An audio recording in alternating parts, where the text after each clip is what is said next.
ବାପା ବାସ୍ତବ ଆରେ ତୁମେ ଏପର୍ଯ୍ୟନ୍ତ କୁଆଡେ ଯାଇଥିଲ ଆସିବାର ବିଳମ୍ବ ହେଲା କାହିଁକି? ହଁ ବାପା କହିବୁ ଯେ ସର୍ବପ୍ରଥମେ ଆମ ଦୁଇ ଭାଇଙ୍କ ଭୂମିଷ୍ଠ ପ୍ରଣାମ ଗ୍ରହଣ କରନ୍ତୁ। ହରେ ଆଦର୍ଶ ଏହି ଚନ୍ଦନଗଡ଼ରେ ପ୍ରତିଷ୍ଠାପନ ଅର୍ଜନ କର ରେ ବାପା। କଥା କଣ କି ବାପା ହଁ ଆମେ ଦୁଇ ଭାଇ ଯାଇଥିଲୁ ଆମ ଏଇ ରାଜ ଉଦ୍ୟାନର ପୁଷ୍ପ ବାଟିକା। ରାଜ ଉଦ୍ୟାନ ପୁଷ୍ପ ବାଟିକା। ହଁ ବାପା ସେଥିରେ ନାନା ବିରଙ୍ଗର ଫୁଲ ପୁଷ୍ପ ଦେଖି ହଁ ଆମ ମନ ଲାଖି ଯାଇଥିଲା। ସତରେ ଆଦର୍ଶ। ହଁ ବାପା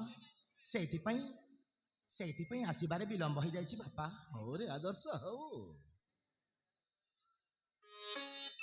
ଆଦର୍ଶ ବାପା ମୁଁ ତୁମକୁ କଥାଟି କହିବି ମୋ କଥା କଣ ରଖିବୁ? ଆପଣ ମତେ କଥାଟେ କହିବେ? ହଁ କୁହନ୍ତୁ ବାପା। ଆଦର୍ଶ ବାପା ଏହି ଚନ୍ଦନଗଡ଼ରେ ତୋତେ ଯୁବରାଜ ପଦରେ ଅଭିଷିକ୍ତ କରି କିଛି ଦିନ ମୁଁ ଆନନ୍ଦରେ ବିଶ୍ରାମ କରିବାକୁ ଚାହେଁ।